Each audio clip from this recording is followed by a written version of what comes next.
ไอ้เขาญาติสูกูมีบอลกินฟรีแล้วสูเห็นบอลจุ่มนั่นน่ะเขาต้องเอื้อนนั่นแหละโอ้ยไปเลยเฮ็ดทาไก่ไปเด้อเฮ้ย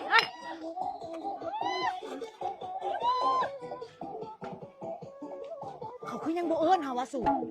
ไปกลับไปอีกไปเลยนะลงยูเอาไปนี่ยูเอาสูถ้าเรายูไปนะเขาต้องเอิญเลยเนาะเฮ้ยเฮ้ย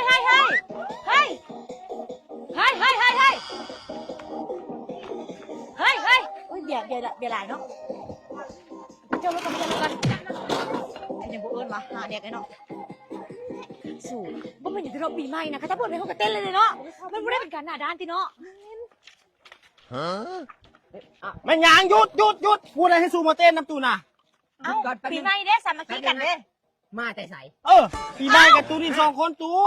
เอาบ่บ้าคนลาวน้ำกันขี่รถไก่กันแล้วจุกรถกันแล้วย่างม้ากันแล้วคุณยังโอนน่ะผู้สาวบ้านอันนี้คือเป็นจังซี่วะเอาบ้านนี่อื่นหน่อยเขาจะเลือกแต่คนงามๆเข้ามากินน้ำน่ะตายสุบ้องดีๆก็มื้นตาเบิ่งให้พวกงามกันได้โอ้กูหน้ามึงจังนี่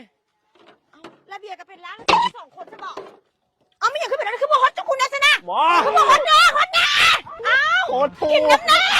ข้าวเอิญก็ยังมาไล่มาผู้สาว2025นี่พูดสู้คือบ่ฮอตนะซะนะหนูเอาไหมเขาคือบ่ฮอตมึงเอาไหมไอ้คือบ่ฮอดโอ้ยคือกูบ่ได้อยากฮอดสู ญาติไอ้เขาญาติ น้ำกูน้ำกู